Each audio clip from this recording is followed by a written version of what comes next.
Hi, welcome back to the Love Luxury YouTube channel. Today I'm going to be telling you a very shocking fact about Louis Vuitton. Don't forget to hit subscribe, like and comment.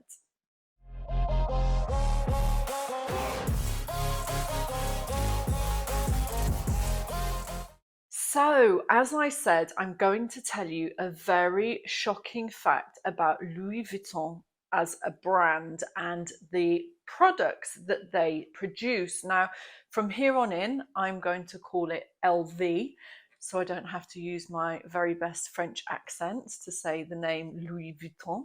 And we will be discussing these bags behind us before I tell you what that shocking fact is. So many people know some of the history of the LV story, and as it comes to be that he went to France by foot, ended up in Paris at the age of 16 and worked his way up. He's opened up his own company 17 years later. He was a young man setting up his business because he decided that he wanted to make something that his sons and grandsons would be able to also work through, and he wanted to be able to provide for his family. So primarily Louis Vuitton was a trunk maker. He became so renowned at producing these amazing trunks that people were copying them all over the world. So what he decided to do was put stripes on them. So the first recognizable Louis Vuitton trunks had stripes on.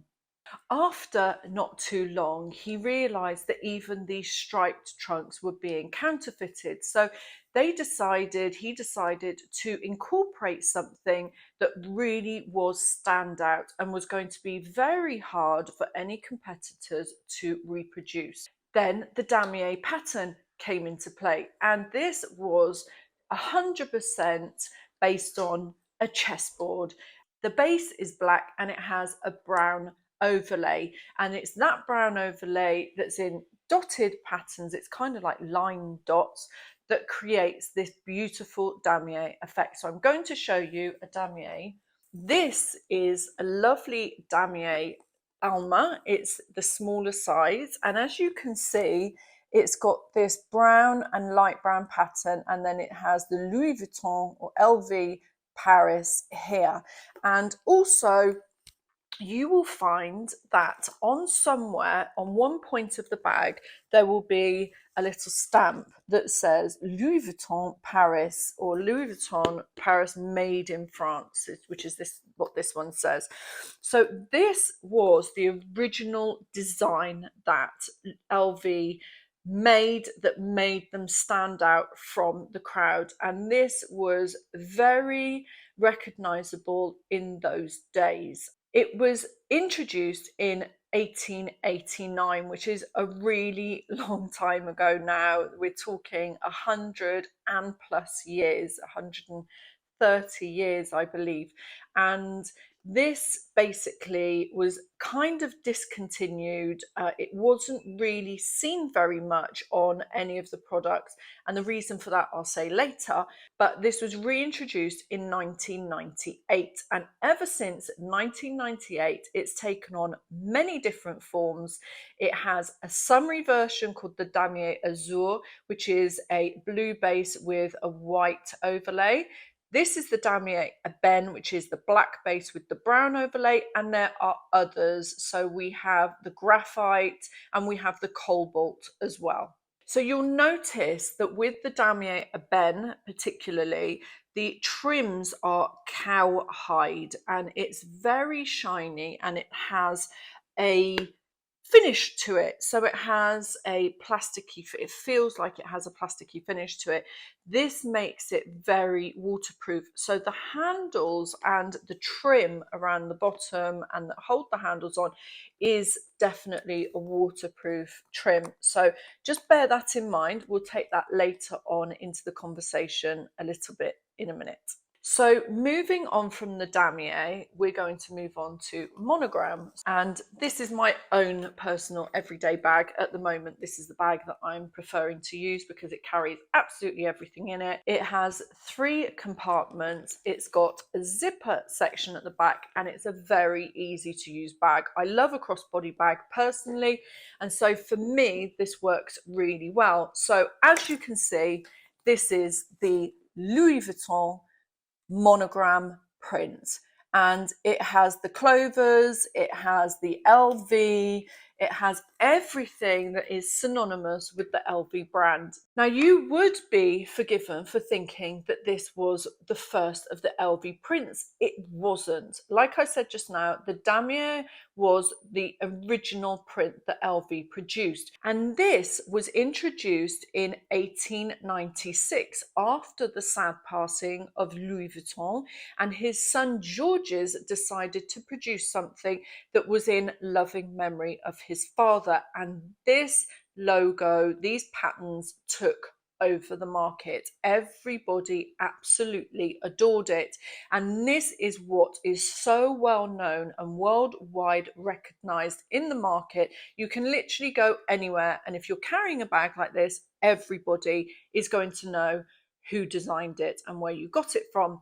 And one thing about these Monogram bags is that they will have a Pochette finish. So this particular bag is called the Pochette Metis, and it has this lovely leather light patina handle that's made of Pochette leather, and it also has this little tab here just above the lock, here for the D-rings, but the rest of the bag is this Monogram print, including this cross-body strap. The accents are gold hardware. It's just a lovely bag, very practical. If you're looking for an LV bag, I would suggest this. Anyway, moving on. This, as I said, was introduced in 1896, and it has never gone out of fashion. So I'm just going to show you some other designs that come with this print. And as it happens, I'm very lucky here at Love Luxury to be able to have this set of trio icons. And as you can see here, so this is a Speedy. It has the Pochette handles, it has the piping, it has lots of different factors that have the Pochette leather on it. This is the Micro Nano Noe, and it has, again, around the bottom the leather, across the sides, on the top the drawstring is also leather, and then we have a little mini Alma that's in the Monogram with the Pochette trimmings. So if you imagine these bags in the bigger versions, you can see that they have these light patina leather trimmings. You can get different shades of the patina, different colors of the patina on the Pochette, and it does change over time. That's not the fact that I wanted to tell you. That will be coming later. So from the Monogram, we're going to move on to Epi. Now, Epi is an embossed material. You can see it's embossed. You don't find materials with this kind of grain on it. And if we look very closely, just here in this bottom corner, it has the LV signature. So I'll just bring that closer. And this is probably the most hard-wearing material that LV produce currently.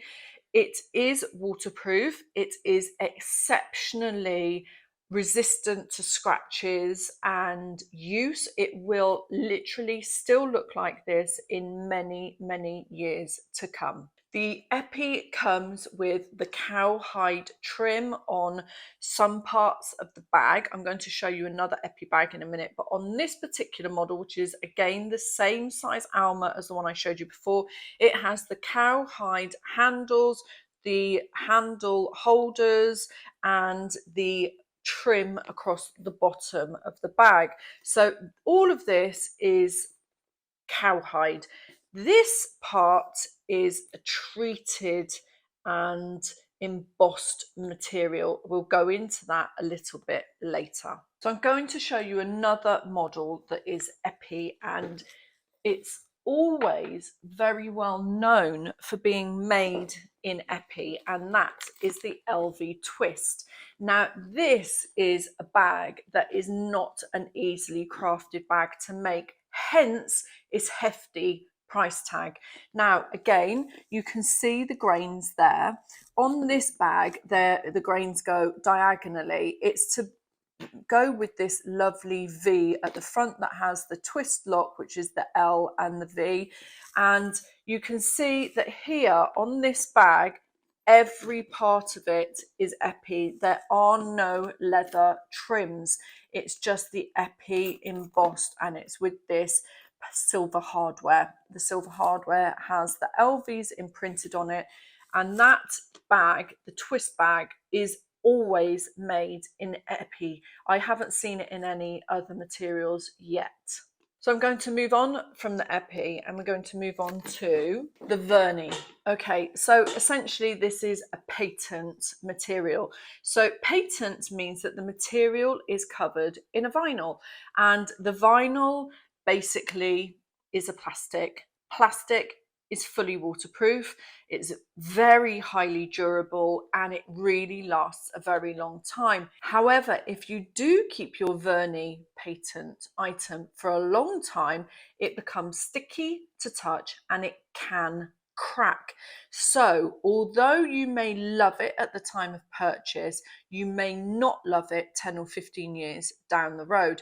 But if it's for a short-term love affair, then definitely go for it if this is a finish that you really enjoy. So this Wynwood is called a Wynwood in Vernis red and Epi blue, but it also has the monogram there as well, the brown monogram. So this is a really mixed bag. The main material though is this Vernis material here. So from the Vernis, I'm going to go to the last material that we have here in store. So this is probably one of my most favorites after the monogram, and this is called Empreinte, and this is a beautifully grained material. It's becoming more and more popular.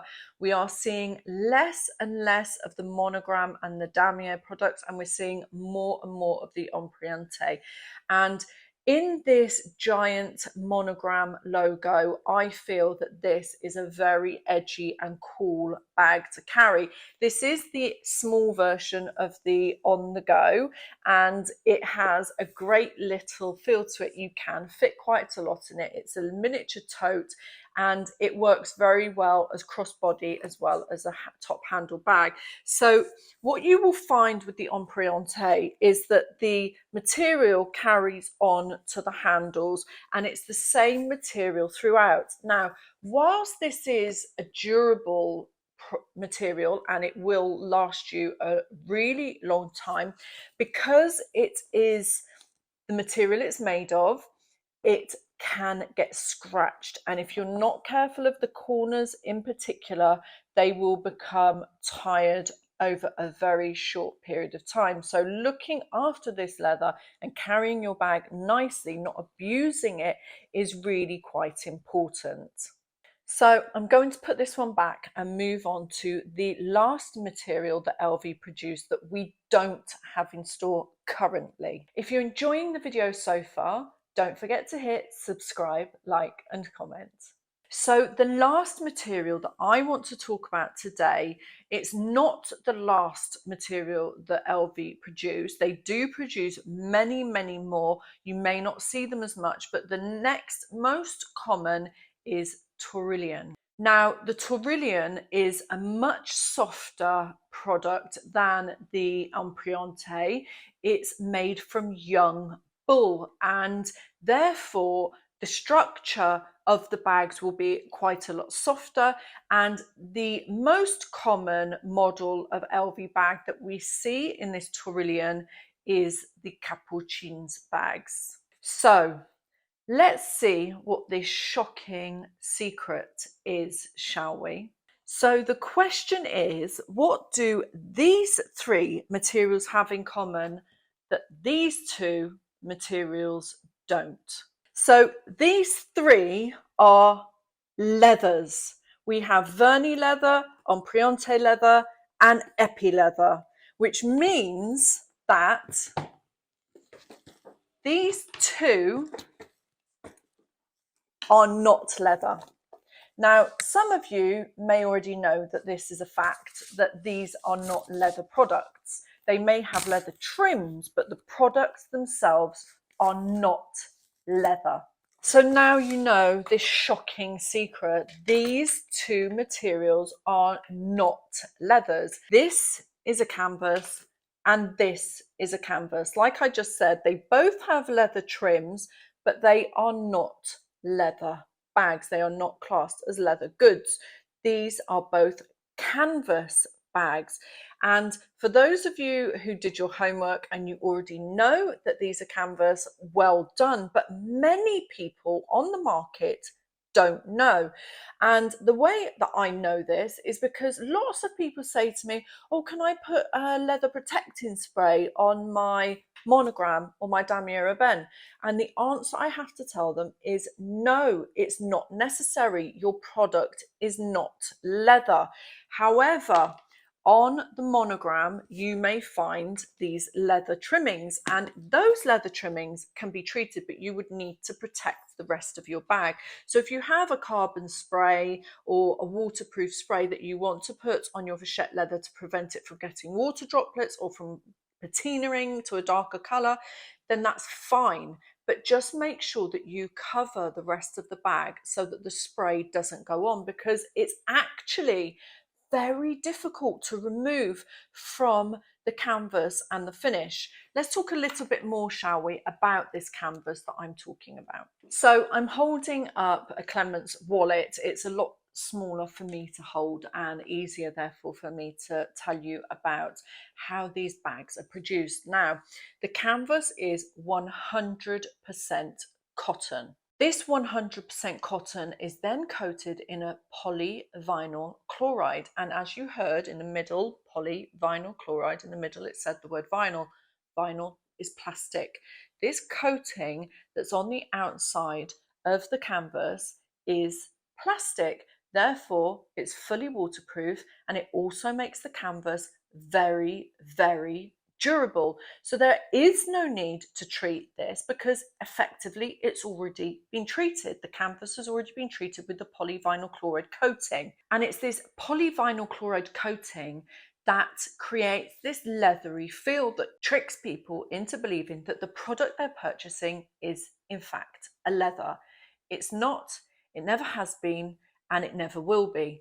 I have heard rumours that these canvas products are being phased out for the Empreinte, for the Taurillon, and for the Epi, for the leather goods. So I have heard a rumour. I don't know whether that's true. If you know whether that's true, drop a comment down below. It would be really interesting for me to find out whether that is true or not. So depending on the product that you have purchased, this Clemence wallet, for example, is leather lined, and one of the Epi leathers behind me has a canvas lining, and my Metis has a microfiber lining. So each item that you purchase may have a different lining to it. You won't just have the raw finish of the canvas on the inside. And I think that's where people get confused, because there are so many facets to these Monogram and the Damier products. They're not just a raw finished canvas. You don't see that because there are layers to the product itself. So in summary, the shocking fact was really not that shocking, but many people don't know it. I really do hope that we've helped some people have a little bit more knowledge into the materials that LV use in their products in 2022. Don't forget to hit subscribe, like, and comment.